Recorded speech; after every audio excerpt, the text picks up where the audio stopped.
In this tutorial, I'm going to show you how to draw using primarily shapes in Adobe Illustrator. The other way of drawing is using the pen tool, but that can be a little bit difficult, especially for beginners. So I'm going to show you some unique ways and strategies to use the shape tool. The shape tool is found in the toolbox. By default, you'll have what looks like a rectangle, and to draw with it, we can click once on our canvas if we want to give it a specific size, or we can just click and drag. In this case, what I'm going to draw is a little cartoon character, a little person. So I'm also going to want to draw a circle. If I hold down the shift button, I'll get a perfect circle while I draw.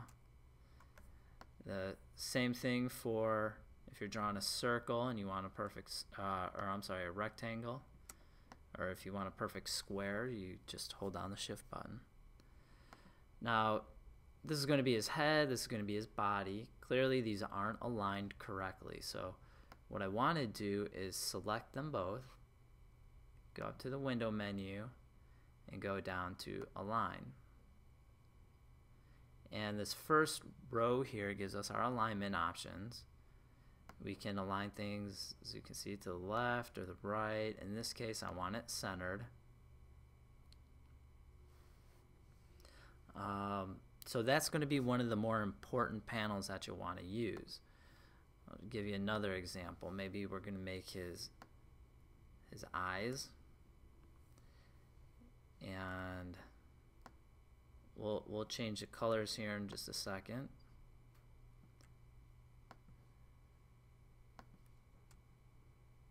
And let's say, because usually when you draw things you might have it off center like that, we can select the two things, align them vertically, and we can group it, and then select the head and the body, and align everything to the center. Now we know everything's centered. Now I want to change the color of these eyes. I can change the colors using a combination of the color panel and the swatches panel found on the right side of the screen. If I want to change right now my fill color is on the front, so that's what's going to get controlled. I can change the eyes to black and maybe the stroke to yellow or whatever. We also have a stroke panel located just below our swatches panel, which will allow us to adjust the size of the stroke. We have different alignment options there. We can align it to the center, outside, inside. So we'll try that. We'll see how that works. And let's say I want to change the color of the face. I can try and create a custom color here, but skin tones are generally pretty difficult. If I wanted to, maybe I wanted to save this color, I could just click on it and drag it down into the swatches panel. Now the swatches panel also has another advantage in that it gives us a bunch of libraries to use. In the bottom left we have the libraries, and in this case I'm gonna go, this is filled with all kinds of interesting fun things to play with, so go ahead and explore with that. But I'm gonna go to the skin tones. This is gonna give me some different palettes to use. And I'm going to choose that one and remove the stroke color. And there's the beginning part of my shape. Now I'm going to change the color of his what's going to be his shirt. And in this panel, we can, in the libraries, we also have different textures. So I'm going to go to the patterns, I'm going to go to basic graphics and select textures.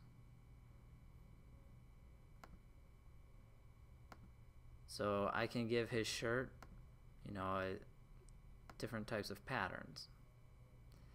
And I want to add some color to this. So we have the appearance panel that we can use. The appearance panel is located near the bottom of our docking station. And if you have a shape selected, it'll show you all the different components that create that shape.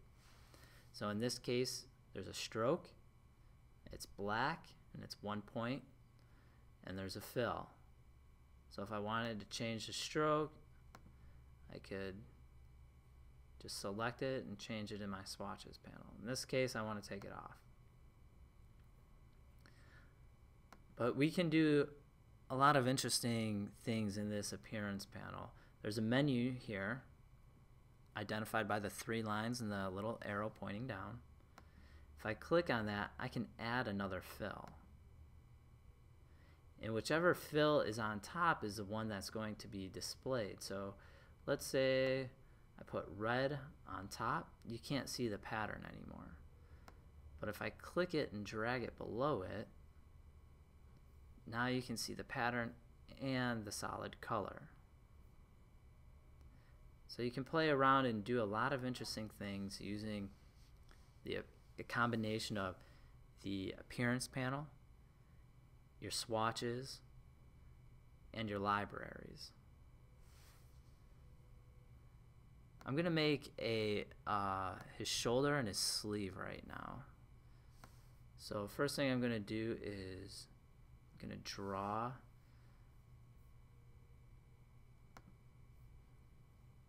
his shoulder, and next is going to be his arm. So I have the 2 different shapes. I want to use the alignment panel to align them centered. And I'm just going to move this one up. Now I want this to become one shape. So what I can do is select the both, and there's a panel called the Pathfinder panel. If you go to the window menu and go down to Pathfinder,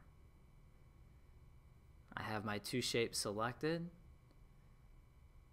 and you have a lot of different options in this panel. The 2 that you'll use most are going to be add and subtract. In this case, I want to add the 2 shapes together. So I'm going to click on add. Now watch the blue lines. I'm going to click expand, and it's become one shape.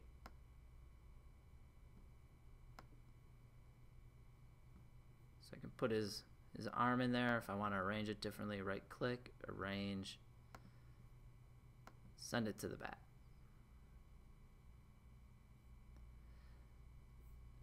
The other way to use this panel, let's say we wanted to make a smile for him. I'm going to just draw a circle, the circle on top, and I'm just going to change the color for sake of contrast. And let's use the align panel to center align these.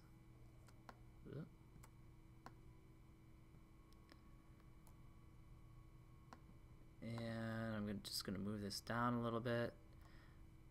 Okay, so now I'm going to take these 2, I'm going to go back to the Pathfinder panel, and I'm going to subtract and then expand. So now I have a smile face.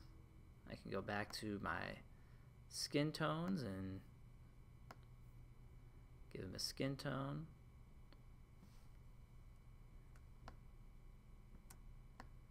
Make it a little bit smaller. So you can, with those basic panels and using basic shapes, you can start to put together some fun characters and do lots of interesting things. So again, you're going to be looking at the align panel, Pathfinder, your swatches, especially using the library, and the appearance panel. those will give you a lot of options to do some fun things.